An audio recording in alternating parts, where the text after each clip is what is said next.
Hello, it's Chris in Arena Studio with another quick lesson for you. I seem to be sort of drifting around the blues a little bit lately. I don't know why. I just have these phases where I go through different styles and different genres, and I just play and enjoy some of it. So what I've got for you today is a little bit of kicking the arse out of the blues scale is probably my way of explaining it. If we know the G blues scale, it goes a little bit like this. Starts on the 3rd fret of the 6th string.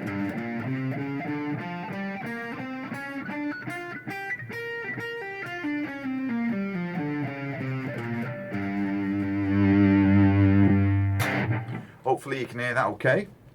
That's the G blues scale. Now what I tend to see when I'm teaching a lot of the students is that they all try and play every single note in the blues scale. Obviously you're not going to land on the blue note in there because it sounds horrendous, so don't go there, but use it to your advantage. Well, I'm not going to play the blues note in the blues scale today. I'm just going to basically pick the center strings and take 3, 5 and 3, 5. So that's 3 and 5 on the D string and 3 and 5 on the G string.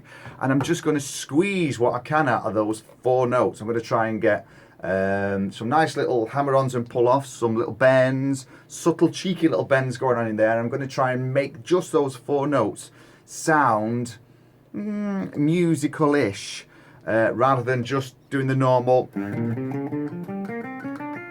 which is what you tend to see with a lot of people when they're first starting out with the blues scale. So only take sections of it, just keep a little part of it, like 4 notes, and try and get what you can out of that, and then maybe add another note and work with just 6 notes at first from that scale, and you'll start to get licks and phrases that you begin to, they sort of jump out a little bit at you and you go, oh yeah, it sounds pretty good, that I like that.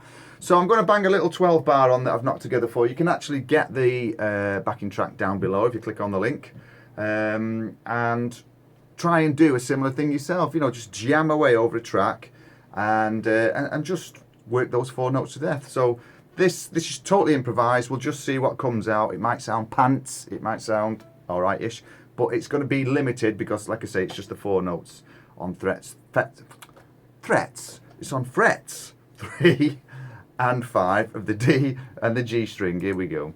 So just get the track going, get the turnaround out of the way. See how relaxed it is in the studio. It's great, mate.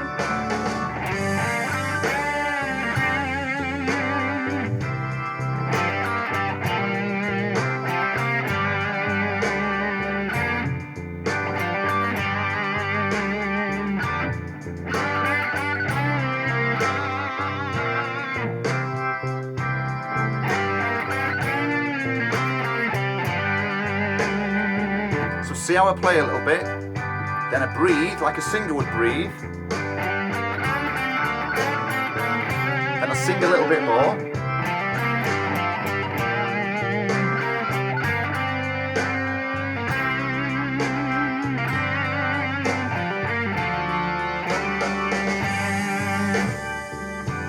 another little breath.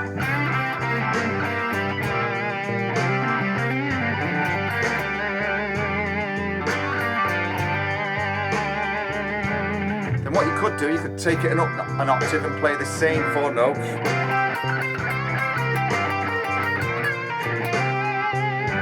So you're just squeezing what you can out of every little bit that you're working on the guitar.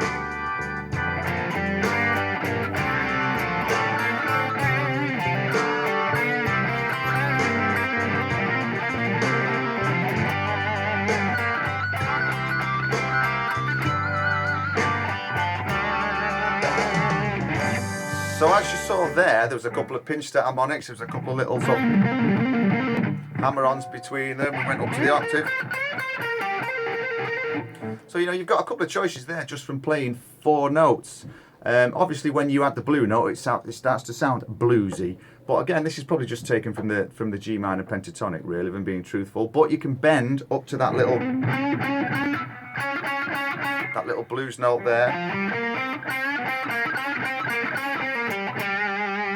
And then you're starting to get into the blues a little bit with it. So it's a really basic way of approaching it and squeezing what you can out of it.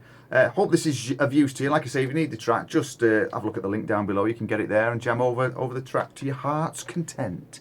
I'll see you soon with a couple of little tips and freebies for you and see what we can get going. If you want to subscribe to the channel, you know what all that's about, don't you? See you soon with the next one.